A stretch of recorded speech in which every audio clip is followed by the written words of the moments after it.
seguinte: por 5 vias pode-se provar a existência de Deus. Aí ele apresenta detalhadamente as 5 vias. Eu vou direto para a quarta. A quarta via procede dos graus que se encontram nas coisas. Assim, nelas se encontram em proporção maior e menor o bem, a verdade, a nobreza e outros atributos semelhantes. Ora, o mais e o menos se dizem de diversos atributos enquanto se aproximam de um máximo, diversamente. Assim, o mais cálido é o que mais se aproxima do maximamente cálido. Há, portanto, algo verdadeiríssimo, ótimo e nobilíssimo, e, por consequente, maximamente ser. Pois as coisas maximamente verdadeiras são maximamente seres, como diz o filósofo Aristóteles. Ora, o que é maximamente tal em um gênero é causa de tudo o que esse gênero compreende.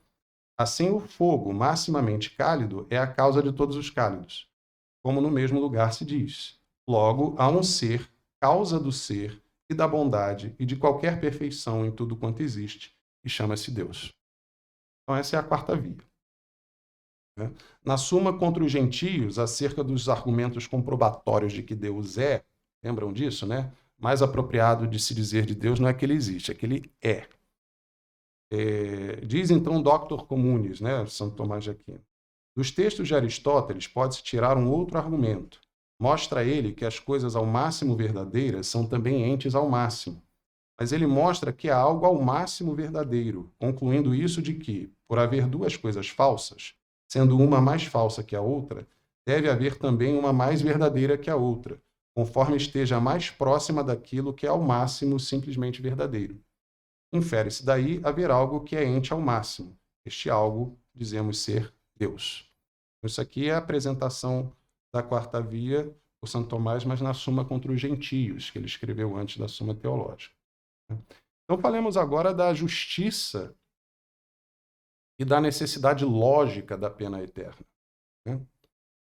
Do exposto acima, infere-se que, havendo graus de justiça entre os homens, isto é, sendo manifesto que uns são mais justos que outros, assim podemos dizê-lo apenas em relação a um ente máximo de justiça, que seria Deus, por maior ou menor aproximação com ele. Em outros termos, o grau de justiça de um homem é a medida de sua participação na justiça plena e absoluta de Deus. Quanto mais aquele participa desta, em maior grau deve-se dizê-lo justo. Mas o que é essa virtude, a justiça de que falamos? São Tomás de Aquino, então, a define nos seguintes termos ao tratar da justiça e da misericórdia de Deus na Suma Teológica. Ele diz o seguinte: há duas espécies de justiça. Uma consistente no mútuo dar e receber. Por exemplo, a que consiste na compra e venda e em outros tratos ou trocas semelhantes. Esta é chamada pelo filósofo Aristóteles justiça comutativa ou reguladora das trocas ou tratos. E essa não convém a Deus, segundo aquilo do apóstolo. E aí ele cita São Paulo na Epístola aos Romanos, capítulo 11, versículo 35. Quem lhe deve alguma coisa primeiro, para esta lhe haver de ser recompensada? Basicamente o seguinte: esse tipo de justiça comutativa não se aplica a Deus porque nós não estamos em pé de igualdade com Ele. Ele não nos deve nada e nos deu tudo, certo? Então, diante de Deus, essa justiça, essa modalidade de justiça não se aplica. Outra modalidade de justiça consiste na distribuição e se chama justiça distributiva, pela qual um governador ou administrador dá segundo a dignidade de cada um. Ora, assim como a ordem devida na família ou em qualquer multidão governada demonstra a justiça do governador, assim também a ordem do universo manifesta, tanto nos seres naturais como nos dotados de vontade, a justiça de Deus. Por isso, diz Dionísio, devemos ver a verdadeira justiça de Deus no distribuir ele a todos os seres segundo o que convém à dignidade de cada um e no conservar cada natureza na sua ordem própria e virtude. Certo? Então, a Deus se aplica esse segundo caso, essa segunda modalidade de justiça, que é a justiça distributiva. Tá? Deus na condição de governante, tá certo? Da própria criação. Então, a justiça distributiva, portanto, consiste na ordenada distribuição do que é devido conforme a dignidade de cada um. Isto é, quanto aos atos humanos, conforme o uso mais ou menos reto do livre-arbítrio de que o homem é dotado. Chamado a inteligir a verdade e discernir o bem, tanto quanto ao mover-se ordenadamente ao bem pela vontade, o homem, inescapavelmente sujeito à justiça distributiva humana, defensora e promotora do bem comum, ou pelo menos deveria ser em tese, cresce ou decresce em dignidade conforme a frequência e qualificação objetiva de seus atos morais, do que naturalmente derivam-se os tribunais, as penas e as punições.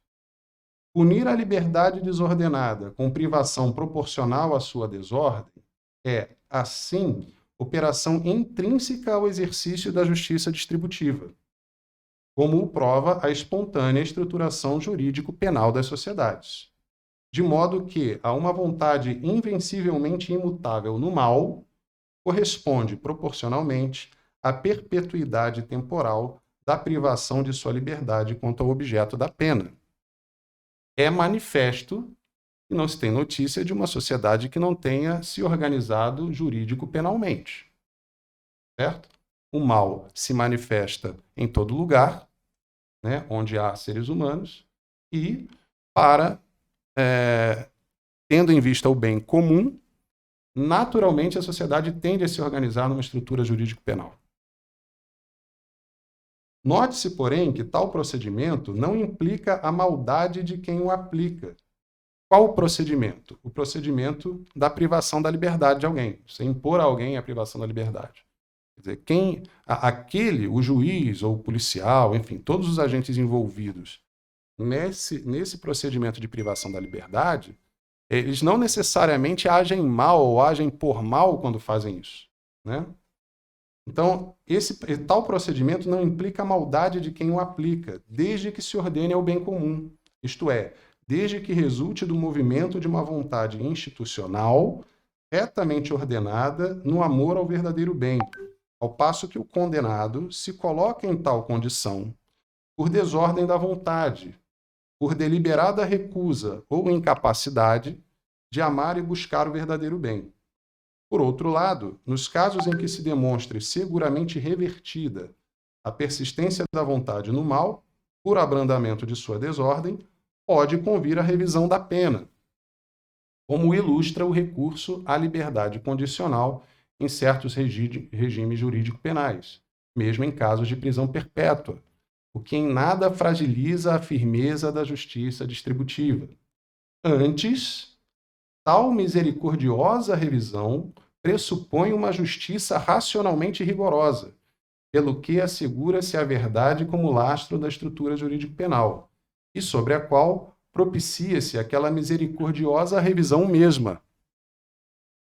O perdão pressupõe a culpa e a pena, e uma justiça que não os imputasse não seria propriamente justiça.